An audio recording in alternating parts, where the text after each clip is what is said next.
Hey guys, what's up? It's Coach Mickey and I am here to talk to you about the craziness that is going on in the world with this coronavirus. I am like, what the even heck is going on? Like literally I'm freaking out. Okay. So I was totally calm and collected. And I even was, kind of joking around on our Instagram a little bit, putting up some silly memes and stuff like that about how the coronavirus is affecting the world, especially when I went to the grocery store yesterday at Walmart and all the toilet paper was missing. And I was making light of the fact that why do people need toilet paper so bad? It's the coronavirus. Like I was really confused. Then today, more crazy bombs have dropped. It actually started last night when the president was on doing his speech, his big announcement, when he announced that nobody can travel from the UK or from Europe to the United States for the next 30 days. That kind of freaked me out.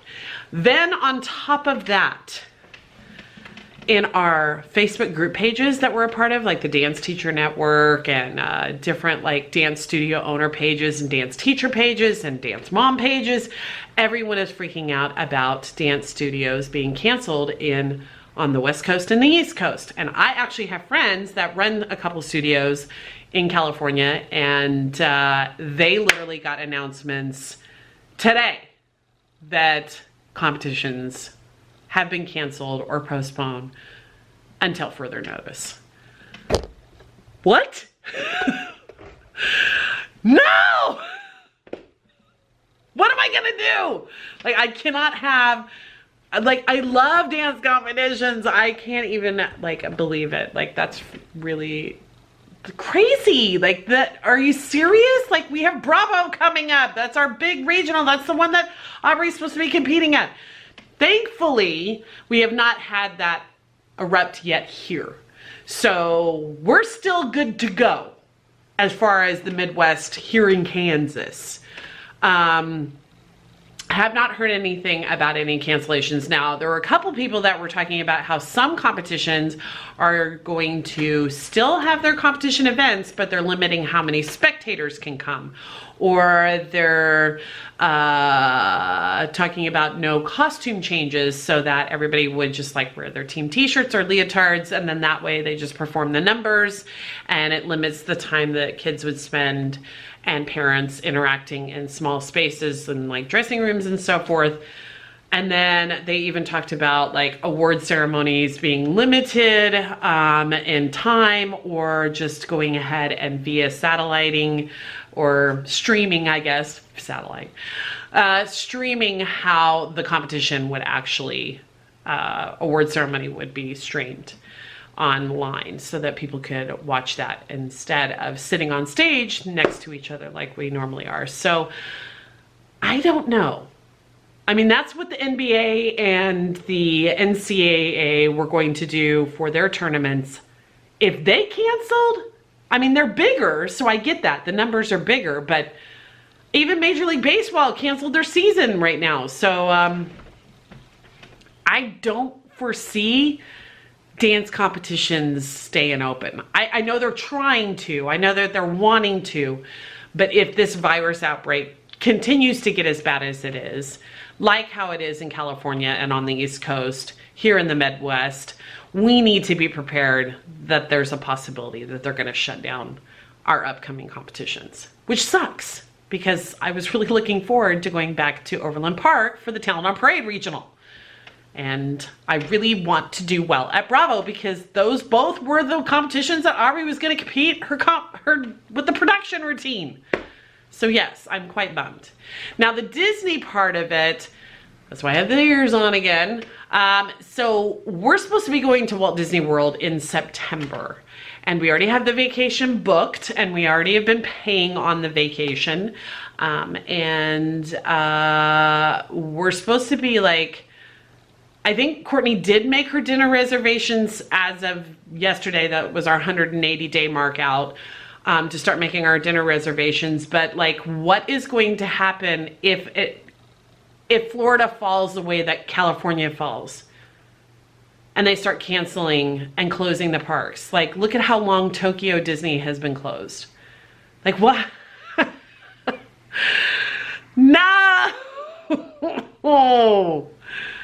Why does my life have to explode from this craziness? Like, I get it. It's a virus. We're trying to contain it. But this is really ruining my life right now. I hate this. And I am not a type of person that's like doomsday. Like, I'm not a doomsday prepper. I have no like MREs like stocked up. I don't have like all this stuff. I bought toilet paper to wipe my bum for a week. I didn't get it for like a month or two. So yeah, I'm like the last on that train always. Because I like to think positive. I don't think in the negative, dark, everything's falling down, we're gonna die kind of mentality like a lot of people are. But I think I'm getting smacked with some reality here because this is crazy.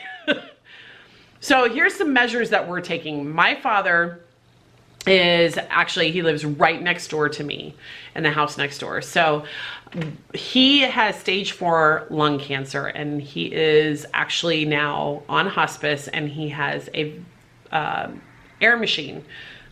Mind you, I know nothing about medicine, or I'm no medical person. I actually, you know, all my knowledge is in the dance and videography world and things like that. Not anything to do with medicine.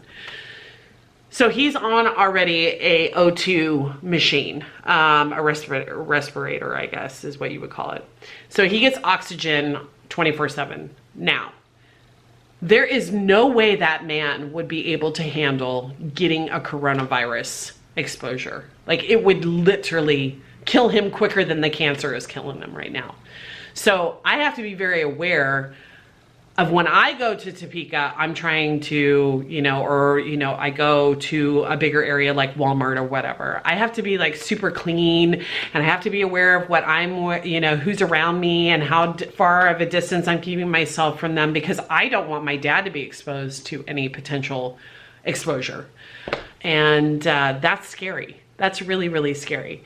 So for the safety of your families that you have at home, take all of those things into consideration when you're planning on just doing the basic norms in life, like going to the store, or, you know, planning a wedding. Maybe you need to postpone some of that stuff, or big birthday party celebrations.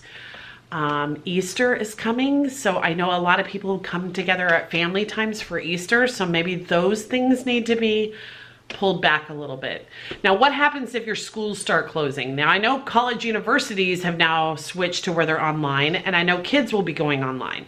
And I can tell you, online education sucked for my kid. He hated it. He was terrible at it, but he muddled through. You know, when he was in LA, my son was working in LA as a dancer and an actor, and we were homeschooling him, and it was awful. I hated it. So if you are prepared to do that, make sure you have a schedule. That was one thing that was causing him not to be able to stay on task with his online courses. Do not miss your online course. Be patient with your professors, as this is going to be all new for them, and your teachers on how to do this. And teachers, y'all need to give the kids a break too, because, you know, they're thinking vacation, and then in a week or two from now, when they're still sitting at home, they're going to be like, this sucks. So what can you do to help get you through this craziness if you're a dance studio owner? Here is some ideas that I had come up with. One of the ideas is that you want to make it really clear with your dance parents, you still want to move forward whatever direction you're working towards, whether it's a competition or nationals or a recital. So how can you still do that? Set up your laptop and have online dance classes. So there is nothing wrong with you guys running a streaming service and doing live feeds with your dance students so that they can review and run through technique and keep their stretching up and doing what they need to do. So there is no point of actually shutting down and completely closing out your studios. That way you can keep your students enrolled. Now, most of your students are probably already prepaid or they pay online, which is great. We ain't like that. Our parents have to pay us in person. So if our studio has to close, that's really going to hurt us financially for like paying rent and utilities and so forth. So hopefully there will be a state of emergency where we can negotiate with our landlord at one of our studios, where we can negotiate that until we can get things squared away. Same thing with our utilities and stuff like that. So I'm hoping that's something that can tide us over if it comes to that point. We'll probably go ahead and do the online services and trying to think of other ways to interact with the kids. So that is one thing that we're going to be looking forward to. That is like our backup plan. In the meantime, though, like I said, we have had no cancellations being notified to us yet. The schools are still open. We haven't heard any of that happening within the public school system. So as long as that stuff is still good to go and the competition is still good to go, then our dance studio classes are still good to go. And finally, how do you handle all of this, like emotionally, like psychologically?